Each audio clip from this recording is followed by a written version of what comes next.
दोस्तों, कल दुनिया की जियोपॉलिटिक्स में एक ऐसा भूकंप आया जिसकी किसी ने भी कल्पना तक नहीं की थी। कल भारत में सिर्फ 105 मिनट के लिए यूएई के राष्ट्रपति शेख मोहम्मद बिन जायद अल नहयान आए। 4 बज के 20 मिनट पर लैंड हुआ उनका प्लेन और 6 बज के 5 मिनट पे टेक ऑफ हो गया। लेकिन इन 105 मिनट ने पूरे मिडिल ईस्ट, पाकिस्तान, अमेरिका और ग्लोबल पावर बैलेंस को हिला के रख दिया। सबसे हैरान करने वाली बात थी कि राष्ट्रपति MBZ को एयरपोर्ट पे खुद प्रधानमंत्री नरेंद्र मोदी रिसीव करने गए। दोनों एक ही कार में बैठकर निकले और करीब 145 मिनट की क्लोज डोर मीटिंग हुई और उसके बाद सीधे टेक ऑफ। कोई डिनर नहीं हुआ, कोई लॉन्ग टूर नहीं, कोई फॉर्मेलिटी नहीं। मतलब बिल्कुल साफ था कि जितना भी एजेंडा था पहले से तय था, पहले से एजेंडा बिल्कुल तैयार था, फैसले पहले से ही तय थे। अब बात करते हैं उस 45 मिनट की क्लोज डोर मीटिंग की। आखिर क्या बात हुई होगी और किस तरह के समझौते हुए हैं, क्या फैसले हुए हैं। तो सबसे पहले बात करते हैं पहले मेगा अनाउंसमेंट पर। भारत और यूएई ने स्ट्रेटेजिक डिफेंस पार्टनरशिप के लिए letter of intent LOI sign किया है। यही वो डिफेंस पार्टनरशिप है जो पाकिस्तान ने कभी सऊदी अरेबिया के साथ करने की कोशिश की थी। लेकिन अब कहानी बिल्कुल पलट चुकी है, कहानी बिल्कुल ही बदल चुकी है। यूएई भारत से $4 बिलियन की ब्रह्मोस मिसाइल लेने जा रहा है। साथ ही साथ आकाश एयर डिफेंस सिस्टम भी वो लेगा।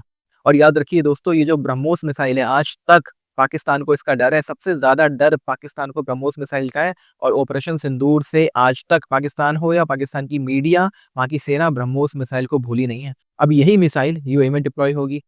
दोस्तों, आज सऊदी अरब और यूएई के जो रिश्ते हैं वो बहुत ज़्यादा खराब चल रहे हैं। यमन को लेके भी इनकी काफ़ी टकराव हुआ है। इसलिए यूएई जानता है कि अगर हालात बिगड़े तो उसे एक मजबूत सैन्य बैकअप की ज़रूरत है। अमेरिका बिल्कुल भी भरोसेमंद नहीं है, जितना भी अभी तक इन्होंने देखा है। पाकिस्तान बहुत ज़्यादा कमज़ोर है और भारत एक राइजिंग मिलिट्री पावर है। यही नहीं, भारत अब सऊदी अरेबिया और यूएई के बीच में मीडिएटर की भूमिका में भी आ सकता है। और ये काम दुनिया में अगर कोई कर सकता है तो वो नरेंद्र मोदी ही हैं। सऊदी अरेबिया हो या दुबई हो, दोनों को भारत की मदद से कोई परेशानी नहीं है।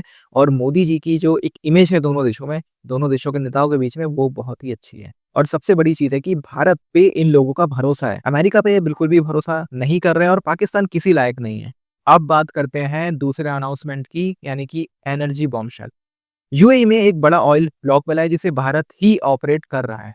जॉइंट वेंचर है, इंडिया प्लस यूएई 50-50 की पार्टनरशिप है। कंपनी है ऊर्जा प्राइवेट लिमिटेड। 13-14 जनवरी को ऐलान हुआ है कि लाइट ऑयल डिस्कवरी इस वाले ब्लॉक में हुई है और संभावना है कि 4.5 से 5.5 लाख बैरल प्रतिदिन इससे निकाला जा सकता है। लाइट ऑयल है तो ये और भी अच्छी चीज है। लाइट ऑयल का मतलब होता है कि रिफाइनिंग बहुत ही आसान होगी, ज्यादा हाई वैल्यू प्रोडक्ट है। भारत की जो एनर्जी सिक्योरिटी उसको ये और ज्यादा स्ट्रॉन्ग करेगा। अब बात करते हैं तीसरे ऐलान की। स्पेस कॉर्पोरेशन भारत यूएई में बनाएगा space infrastructure, training facilities, commercial launch support. और ध्यान दीजिए कि यूएई ने अमेरिका से नहीं, भारत से कहा है। ये भारत की मिलिट्री प्लस स्पेस एंट्री है मिडिल ईस्ट में। अमेरिका को ये बिल्कुल भी पसंद नहीं आ रहा है क्योंकि अमेरिका तो अपना ही प्रोडक्ट बेचने में, स्पेशली डोनाल्ड ट्रंप अपना ही प्रोडक्ट बेचने में ज्यादा इंटरेस्टेड है और ये अमेरिका को थोड़ा सा और, डोनाल्ड ट्रंप को थोड़ा सा और चिढ़ाएगा। और दोस्तों, बात करते हैं चौथे धमाके की, जो कि राहुल गांधी को भी थोड़ा सा तंग करेगा। धोलेरा स्मार्ट सिटी यूएई का डायरेक्ट इन्वेस्टमेंट अब इसमें आएगा। यहाँ बनेगा green field port, international airport, defence manufacturing hub, investment and logic centre. अंदाजा है कि अगले 2 से 3 साल में 30 से $40 बिलियन की एफडीआई का फ्लो इस प्रोजेक्ट में आएगा, जिसका सीधा सीधा फायदा भारत को और भारत की पूरी इकोनॉमी को मिलेगा। अभी जो पोर्ट बनेगा, ये पोर्ट कौन बनाएगा? अडानी की कंपनी, क्योंकि पूरी दुनिया में जितने भी ज्यादातर पोर्ट बन रहे हैं इस समय वही ऑपरेट कर रहे हैं, बना रहे हैं। तो ये कंपनी ही, अडानी की कंपनी ही इस पोर्ट को बनाएगी और इससे राहुल गांधी को सीधे सीधे परेशानी होने वाली है, क्योंकि राहुल गांधी को हमने देखा है कि बहुत ज्यादा वो अडानी अडानी करते हैं। अब दूसरा जो सबसे ज्यादा परेशान होने वाला है वो है पाकिस्तान। इसलिए बात करते हैं पाकिस्तान की। दोस्तों, इस डिफेंस पार्टनरशिप के बाद दुबई और अबू धाबी में जो भी पाकिस्तानी नेता हैं, उनकी जो प्रॉपर्टी है, वो उनकी जितनी भी ब्लैक मनी है, वो सब जो है वो जा सकती है, क्योंकि भारत की सीधे सीधे एंट्री अब दुबई में हो जाएगी, पकड़ ज्यादा मजबूत हो जाएगी। अब उनके पास दो ही रास्ते रहेंगे, या तो वो अपनी प्रॉपर्टी दुबई से, अबू धाबी से बेच दें या भारत की खुशामद करें। और यही पाकिस्तानियों का असली डर है कि पाकिस्तान की जो एलिट क्लास है, जिसको पाकिस्तान की कोई परवाह नहीं है, वो अब उसकी जो कॉलर है वो भारत सरकार के हाथ में आ जाएगा। तो जैसे जैसे भारत और मिडिल ईस्ट की कंट्रियों के बीच में जो एक रिश्ते अच्छे होंगे, कॉर्पोरेशन बढ़ेगा, इन्वेस्टमेंट बढ़ेगी, उसका सबसे ज्यादा नुकसान होगा पाकिस्तान को। और खासकर यूएई सबसे ज्यादा इंपॉर्टेंट है, क्योंकि यूएई में सबसे ज्यादा इन्वेस्टमेंट है पाकिस्तानियों की। 105 मिनट में भारत ने बता दिया है कि अब वो सिर्फ एक रीजनल पावर नहीं है, ग्लोबल स्ट्रेटेजिक प्लेयर बन चुका है।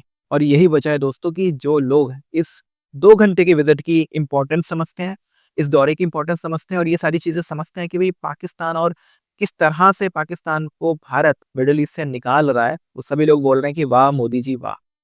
तो आप क्या सोचते हैं कमेंट बॉक्स में ज़रूर लिखिएगा। आज की वीडियो में इतना ही था, मिलते हैं अगले वीडियो में, तब तक के लिए जय हिंद।